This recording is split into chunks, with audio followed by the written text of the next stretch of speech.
Well, maybe we can start, Professor Friedman, talking about how do you define success in your view, In professional success, professional.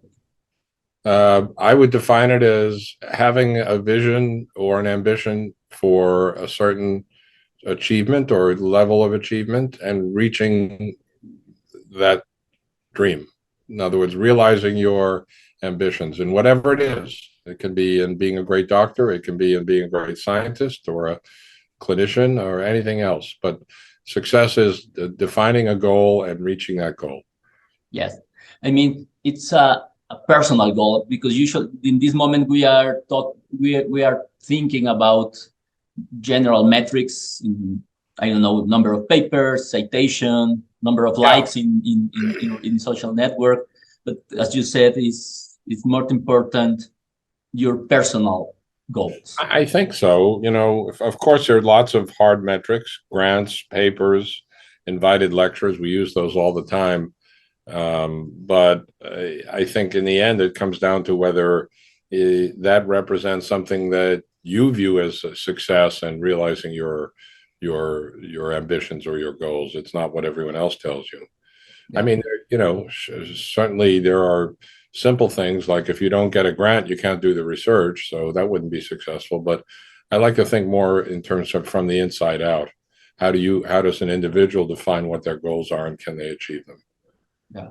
And do you identify in your life, in your career, which decisions were determinant for this, for your success in particular? Yes, 100%.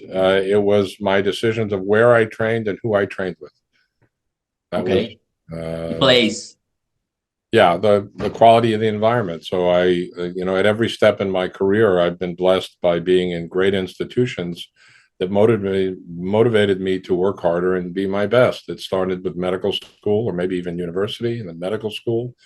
Then my medical residency, you know, at Beth Israel in Boston, which was a Harvard teaching hospital.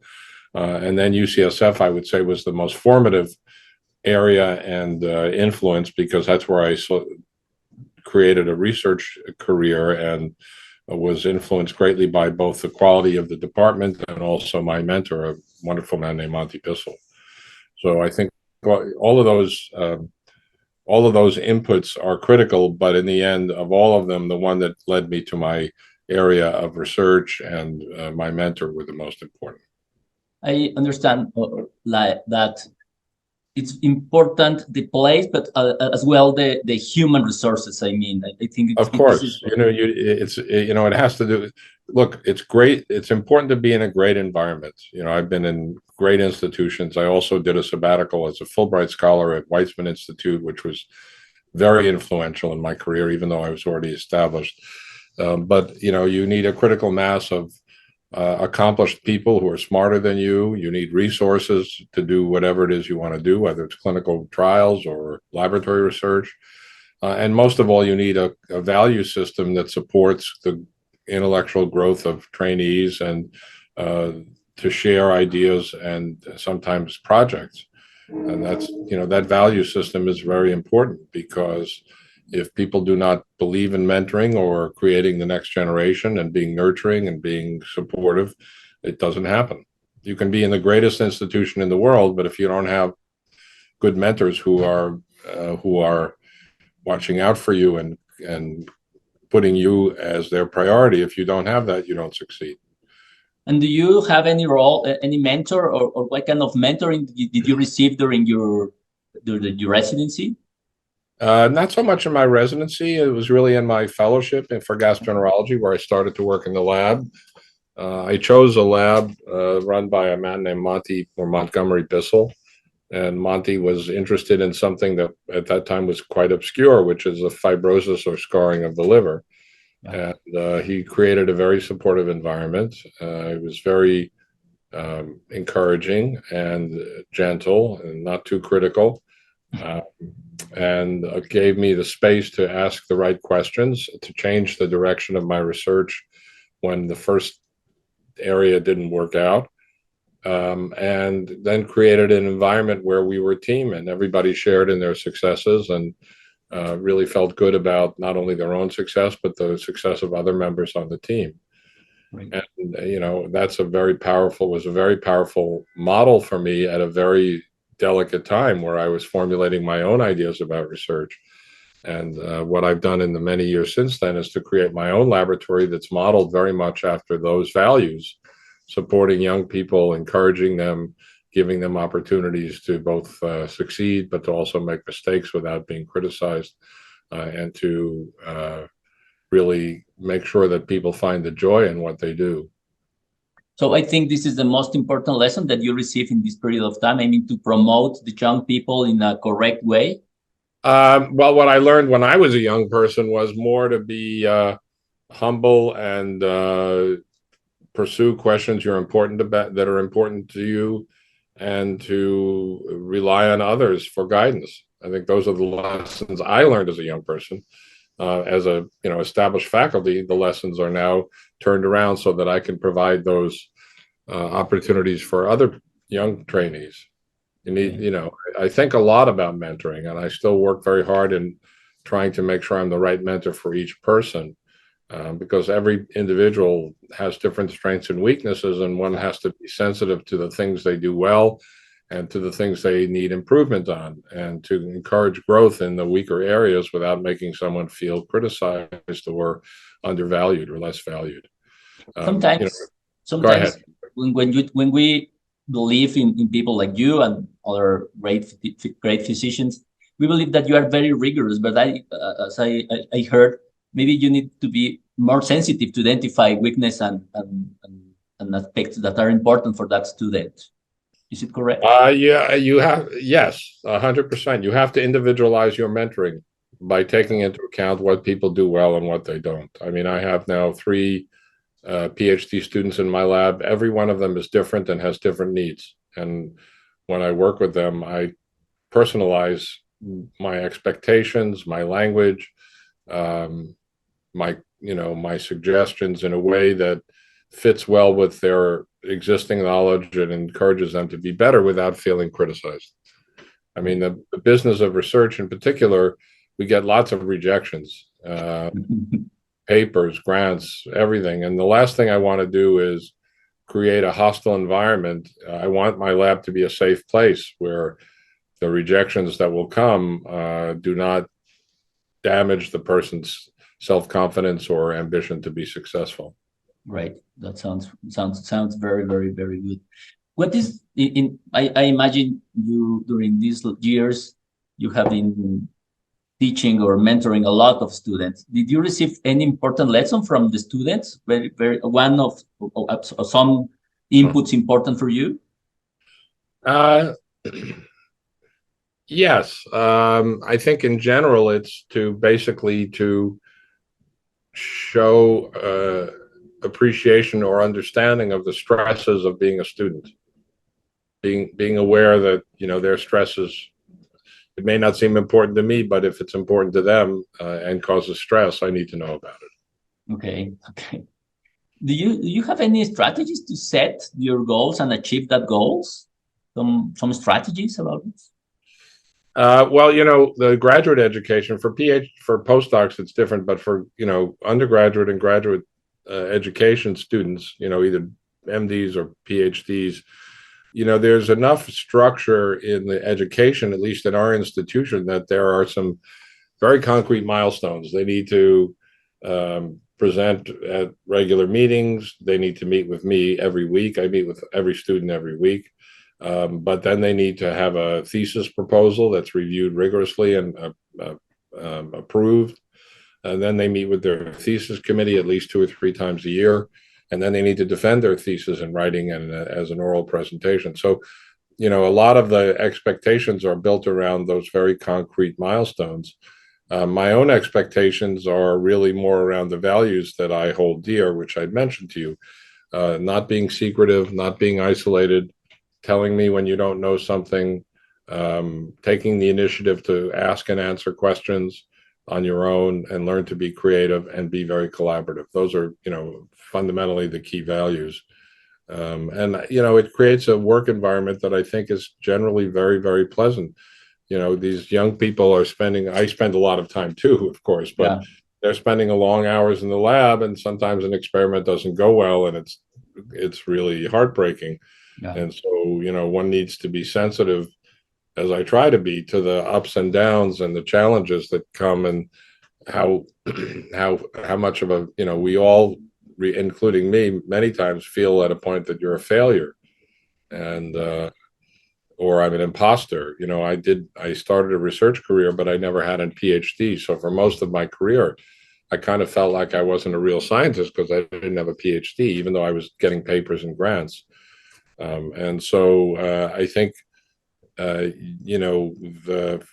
there needs to be a lot of positive reinforcement to overcome the native self-criticism of many scientists, including me. Okay. Do you have any recommendations about how to reach the excellence in gastroenterology or in medicine, including clinical or research activities? I think the first thing is to, well, I've already mentioned, of course, the critical importance of the environment and the mentor, Yeah. but then it's a matter of aiming high, expecting, having high expectations of oneself, being self-motivating, so you don't only have to get your positive reinforcement from others, accepting defeat or rejection in a constrained way so that it doesn't undermine your self-confidence, and finding joy, just Yeah. genuine joy. I remember, having done all my clinical training, and it was obviously very hard work, very structured. I was already a gastroenterology fellow. Then I started working in the lab. I came to work in blue jeans and a t-shirt.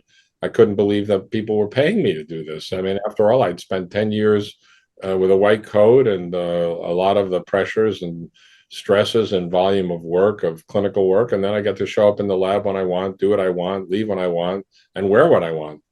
And that was a revelation. But of course, it also meant that I need to develop my own internal goals, Yeah. because it wasn't just showing up at grand rounds or presenting a patient to a seminar, or seeing a patient in the emergency room. Those were, it was easy to see what your contribution was and how hard you should work. When it's completely on you, you never feel like you're doing enough. You think, well, maybe I should do a little bit more. So I think trying to regulate that tension around what the expectations are when nobody insists that you have fixed goals, that it can be hard to reconcile that. Yeah. As I know, your main activities are researchers. Am I correct? Basically, I mean, I'm a physician scientist, so most of my career I was seeing patients and mentoring people in the hospital at the bedside. The last 10 years, it's been more research and actually leadership. So I mentor young people who have leadership responsibilities and how to be an effective leader. I've taken, several courses on mentorship and leadership so that I can be a more effective leader. So it's changed over the course of my career. Yes. Yeah, I'm talking about this. Nowadays, we have a lot of sources to promote continuing medical education. And maybe we have a lot of information. Do you have some strategies of how this continuing medical education should be done? For trainees, what are my strategies? Yeah. I really think, it's pretty much what I've said. There are some things I do, and if you read that article, you may get some insight as well. You need to establish in deed, not just in word, that your trainees are a priority. Okay. One very concrete way to show the students that they are an important priority to you is when they give you something to read or review, like an abstract or a manuscript draft. I try to turn it around within 24 to 48 hours, always. Well, Why do I do that? Well, first of all, I'm curious and excited to read what they have to say.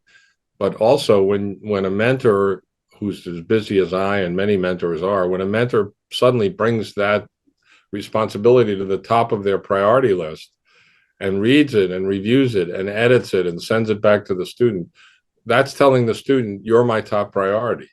okay. I mean, I can say you're my top priority, but if I wait 6 weeks to review a manuscript they've written, they don't feel like my top priority. So I try to put my money where my mouth is, as we say, or let my actions reflect my values. So I always edit work from trainees within a day or two, and that's a Okay, very concrete indication that I value them. great. Moving to another topic, nowadays it's I don't know if it's changing the society, the medicine, as without the technology. But how did you build the relationship with patients and physician in your case? You say something about how to improve that relationship nowadays. I think around the world it's a hot topic. Right? Most, you mean with patients? Yeah, I think this is the essence of medicine, the art of medicine, and it comes back to fundamental human values: humility, respect, kindness, empathy. These are the values that make bedside care or care of patients effective and positive for the patient and for you. okay, So I never talk down to patients. Like my students, I always tried very hard to make them feel as though they were a priority and they had my full attention. One needs to be empathetic of the challenges they have, whether it's taking their medicine or showing up for their appointments, or other hardships, and to listen, to be a good listener, and to learn to listen effectively, and to be kind. It comes down to that. Those are now the key issue is how much of that can be taught, right? yeah, If you're not a kind, empathetic person, how much can you improve? I don't know. I was blessed with with a strong commitment to those values, and so it was very easy for me to become a caring. I don't want to say easy. It was very natural for me to become a caring physician, yeah, um, because it was in my nature to want to care for people. And I guess some people who do things like radiology or pathology, maybe it's in part because they either don't have those skills or they don't want to try to exercise them. So they'd rather look at a slide or an X-ray. But for me, the main one of the main priorities as I chose a specialty is I wanted to be a doctor.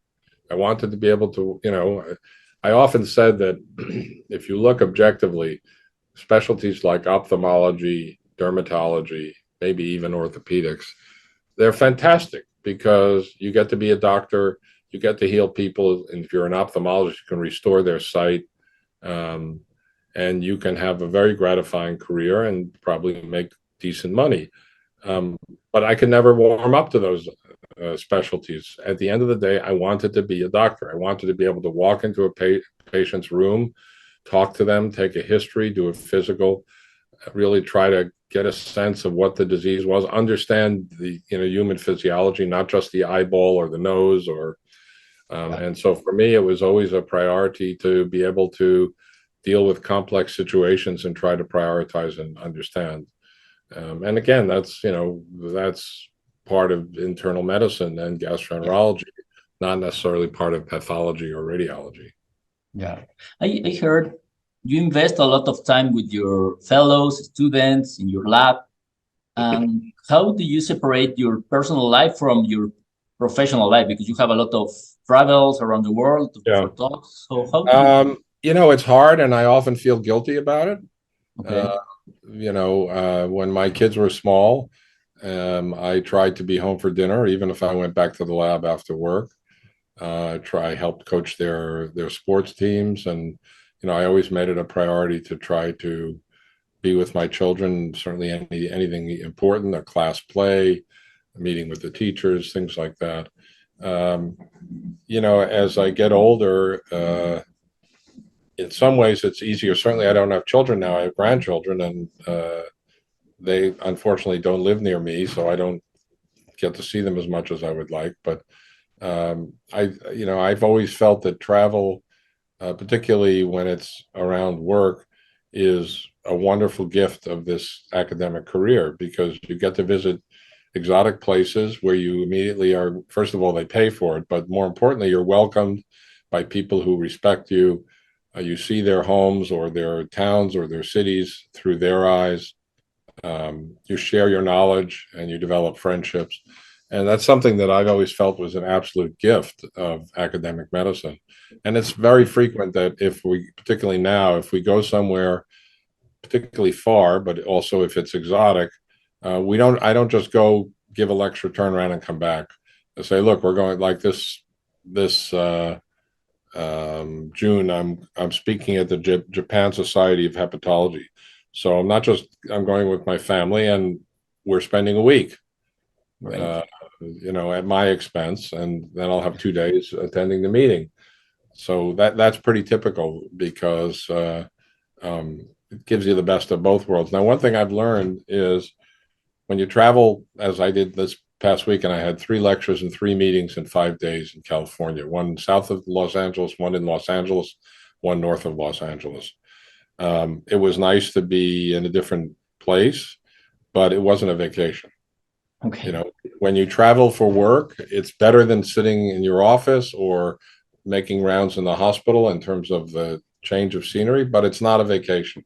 A vacation is when you take your work mind and you put it on your desk and you leave it there and you go somewhere else for a week or two and don't think about it. And that I don't do as often as I should.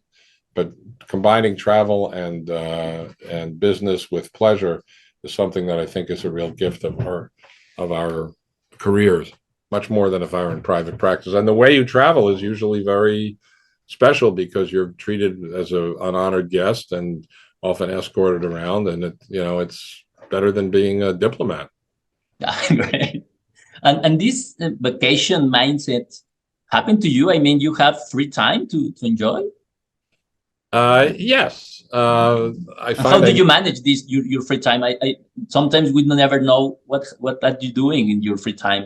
And for us, very yeah, important. well, let's put it this way. I treasure my free time, and it's always planned, even if the plan is to rest and do nothing, that's planned. I try to never squander free time.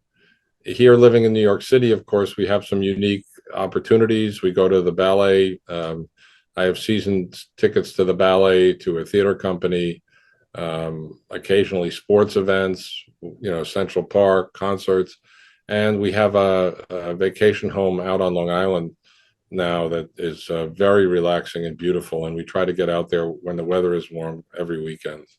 So Great. that's turned out to be a good a sanity preserver, is changing the scenery too. Because the city, if you've been in New York, it's a very intense place. It's exciting and we love it here.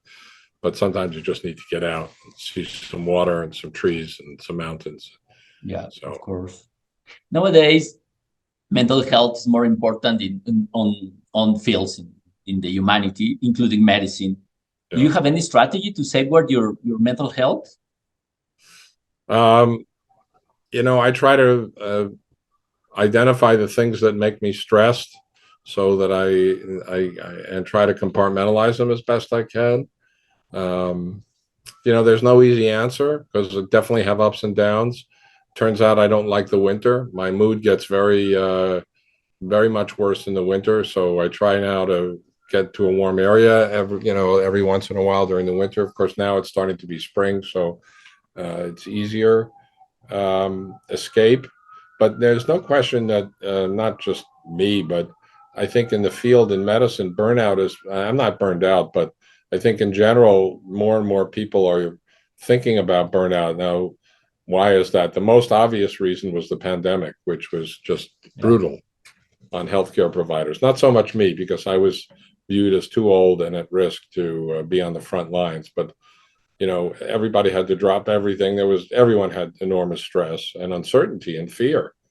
Okay. So there's been a lot since then. And then in the US system, it seems there's always, and it's not unique to my institution, there's always more pressure to see more patients, take less time with each of them, document more in their chart than, and all the details, be available to them. And one other driver of stress among physicians and even burnout is the electronic medical record, Yeah. which is kind of interesting because these technologies were developed for the right reasons, to consolidate all the records in one place, to be able to access them anywhere at your home or in the different parts of the hospital. I think the designers who implemented electronic medical records did not think about carefully enough is what would the impact be on the doctors? Yeah. Now suddenly, we have, and a lot of our doctors are going home at night and spending another hour or two completing the charts online because now they have to check so many boxes and they have to. It's so we and many institutions are struggling to find ways to reduce the burden. And with the EMR now, you also now have patients who can contact you through the website. It's called MyChart. And you Okay. have patients basically demanding that the doctors respond to them within minutes of putting something on the internet, through the electronic medical record. And that just adds to the pressure. Now, thankfully, I stopped seeing outpatients before that became available. But I must tell you, as somebody who likes to stay on top of my emails and my messages, that would make me very stressed, because if your messages from the patients are, the list is getting longer and you're busy seeing patients or whatever, that creates a lot of stress. So I do think that the stresses of medicine with and without the pandemic are much worse than they used to be. And I think there's a noticeable impact on mental health for healthcare providers. And I include mid-level providers, nurse practitioners, physicians assistants, nurses, enormous stress, particularly during the pandemic. Okay. So I don't have an easy answer to the mental health stresses. No one. I think the first thing is to recognize when you're struggling, and to not be ashamed to seek help. Exactly.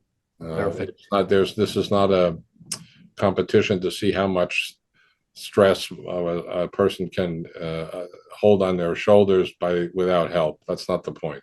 Yeah, exactly. We are not heroes. Finally, we will ask you for some recommendations about book or film that were important for you or is important for you, and for the fellows. Um, I've been very, for me, being a good mentor was as important as anything I would wanted to do with my career. So the first thing is, if you want to be a good mentor, make it a priority. And so I not only, looked and observed and tried to define what made mentors effective and what didn't. Little things like returning manuscripts quickly, meeting with them. My lab knows, for example, if they need to talk with me, I will always find time the same day. Even if I have a full calendar, if we have to wait till 6:30 at night, I'm there. So I've thought a lot about how to be a better mentor, and I still do. And I think reading different things about mentoring. There's a book, for example. Unfortunately, it didn't exist when I was starting out, because I wish I'd had it. But I give it to all my junior faculty. It's called At the Helm, HELM. It teaches you a lot of the ins and outs of how to start a lab, how to manage people, how to manage your time. There are resources called Entering Mentoring from, trying to remember, I think from the, maybe it was from the Wellcome Foundation, the Wellcome Trust. But I'm always reading about mentoring and always trying to improve, and always seeking feedback of how I can be a better mentor to my trainees. So it's a never-ending priority for me, and I think that's probably the most important kind of value that that allows me to continue to both enjoy mentoring and also try to improve. Great. Well, Professor Scott Friedman, that's all for